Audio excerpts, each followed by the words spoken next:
কাশ্মীর থেকে যাত্রা শুরু করে কার্গিল হয়ে আমরা পৌঁছাই লেহতে। তারপর সেখান থেকে খারদুংলা হয়ে পৌঁছাই নুব্রাতে।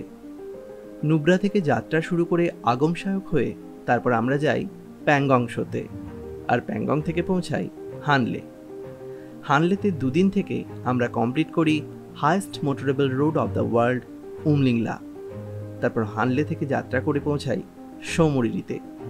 পরের দিন সৌমরিরি থেকে আমাদের যাত্রা শুরু হয় শারচুর উদ্দেশ্যে। এর পরবর্তী পর্যায়ে আমরা দেখব শারচু থেকে মানলের যাত্রা, যা সবটাই রেকর্ড হয়েছে অয়নদার গোপ্রোতে।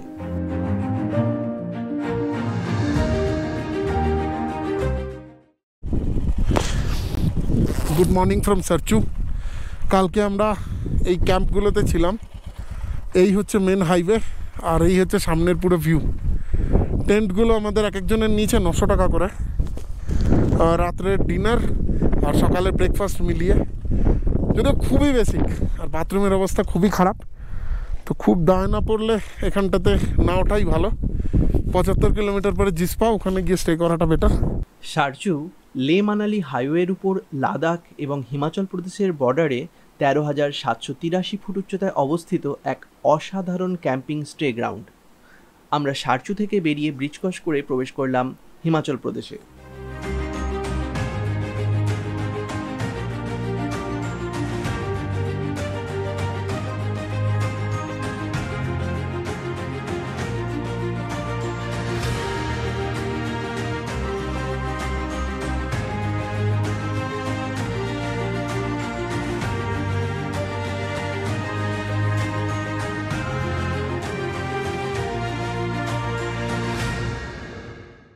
ব্রিজের ওপারে হচ্ছে লাদাখ, ওপারে হচ্ছে লাহুল স্পিতি।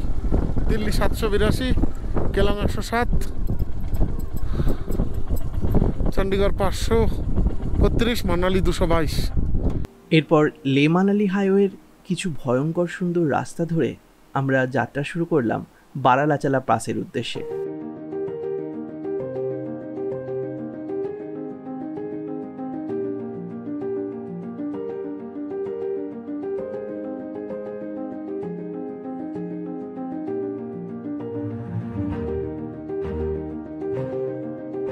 চারিদিকে বরফে মোড়া, তার মাঝখান দিয়ে অসাধারণ একটা জার্নি উপভোগ করতে করতে আমরা এগিয়ে চললাম বারালাচালা পাসের উদ্দেশ্যে।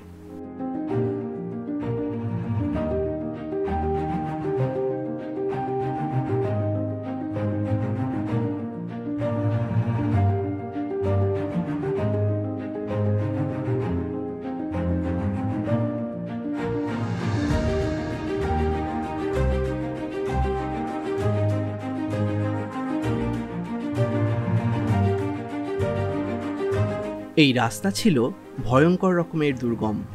কোনো কোনো জায়গায় রাস্তার পাশে খাদে অ্যাক্সিডেন্ট হওয়া গাড়ির ভগ্নাবশেষ তার প্রমাণ দিচ্ছিল।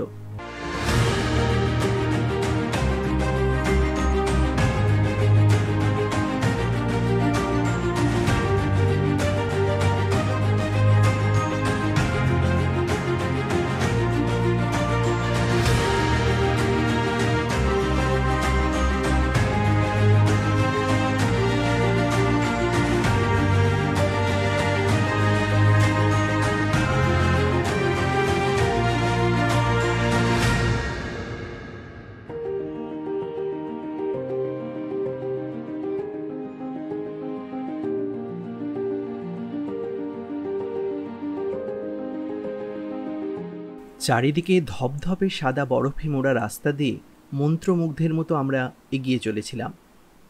লাদাখের এক অসামান্য স্মৃতি নিয়ে আমি একসময় পৌঁছে গেলাম 15,910 ফুট উচ্চতায় অবস্থিত বারালাচালাতে। লাদাখের লে জেলা এবং হিমাচল প্রদেশের লাহুল জেলার সংযোগকারী পাস এই বারালাচালা।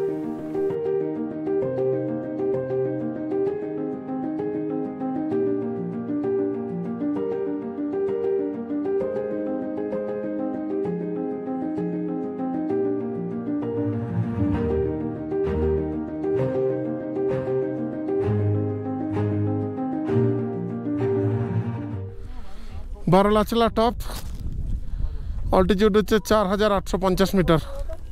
সম্পাদি আদৌ, কিন্তু এখানে বেশিক্ষণ দাঁড়ানো যাবে না, কারণ রোড ব্লক হয়ে জ্যাম হয়ে যাচ্ছে।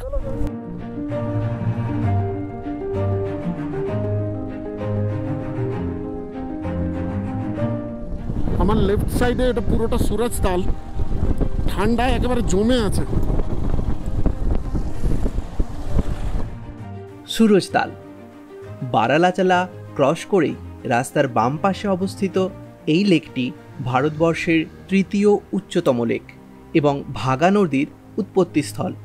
এই ভাগা নদী টান্ডিতে চন্দার সাথে মিশে চন্দ্রভাগা নামে হিমাচল প্রদেশে প্রবাহিত হয়েছে, আর জম্মু কাশ্মীর প্রবেশ করে এরই নাম হয়েছে চেনাব নদী।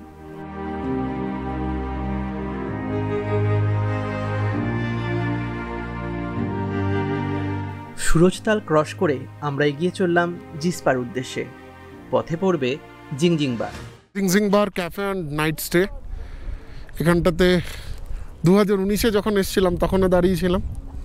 সেবারের স্টিকারটা এবার দেখতে পাচ্ছি না, এবার মেরে দিয়ে গেলাম অ্যাডভেঞ্চার ট্রাভেলার্স। সম্পাদি আমাদেরকে টফি খাওয়াচ্ছে, মেন্টোস, যাতে দিমাগ কি বাত্তি জ্বলে, কারণ এখন অনেকটা যেতে হবে। তো এবার এখান থেকে স্টার্ট করব। সামনে জিংজিংবার 10 কিলোমিটারে, তারপরে পাগলা নালা মোটামুটি 30 কিলোমিটারের দাঁড়চা, তারপর থেকে প্লেন রোড শুরু। অটল টানেল 91, বনওয়ালি 124, দিল্লি 664। জিংজিংবার এখান থেকে স্টার্ট হবে।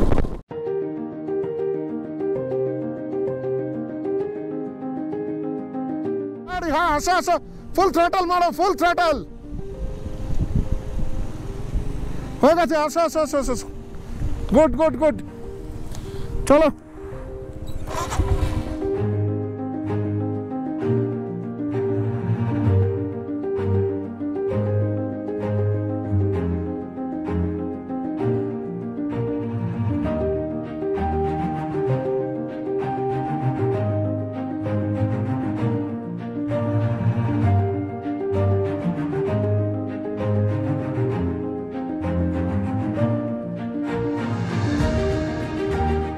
জিংজিংবার এবং পাগলানালা কোনোটাতেই জল বেশি না থাকায় আমরা খুব সহজেই সেগুলো ক্রস করে সামনে এগিয়ে চলি।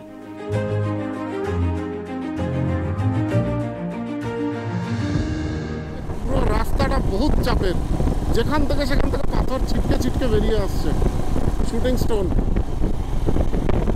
3 জন সেফলি বেরিয়ে যাই এখান থেকে, বাস। এখান থেকে 30 কিলোমিটার, আর ভায়া অটল টানেল মানালি হচ্ছে 63 কিলোমিটার।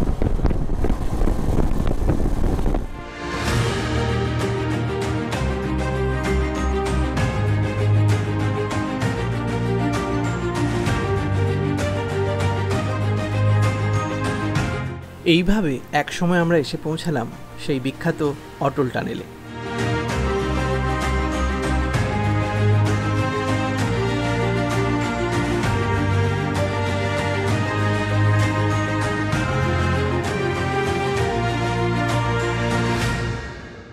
অটল টানেল বা রোটাং টানেল হিমালয়ের পীরপঞ্জাল অংশে রোটাং পাসের নিচেই 10,000 ফুট উচ্চতায় তৈরি পৃথিবীর দীর্ঘতম সিঙ্গেল টিউব হাইওয়ে টানেল, যার দৈর্ঘ্য প্রায় 9 কিলোমিটার। হিমাচলের লাহুল স্পিতি ভ্যালির সাথে মানালির সংযোগ রক্ষাকারী অল ওয়েদার টানেল এটি।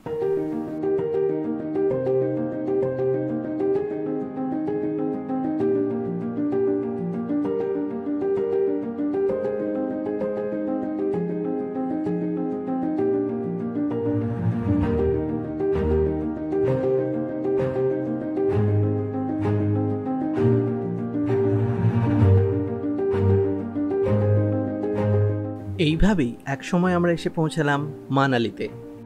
মানালিতে এসেই হোটেল সাগরে ব্যাগপত্র রেখে আমরা ঘুরতে বেরিয়ে পড়েছিলাম মানালি ম্যালে। পরের দিন বাইকগুলোকে কুলুতে নিয়ে গিয়ে শেপ এক্সপ্রেসে হ্যান্ডওভার করে দিয়ে আমরা রাতের বাস ধরে চলে গিয়েছিলাম নিউ দিল্লি। আর এভাবেই আমাদের লাদাখ জার্নি সমাপ্ত হলো।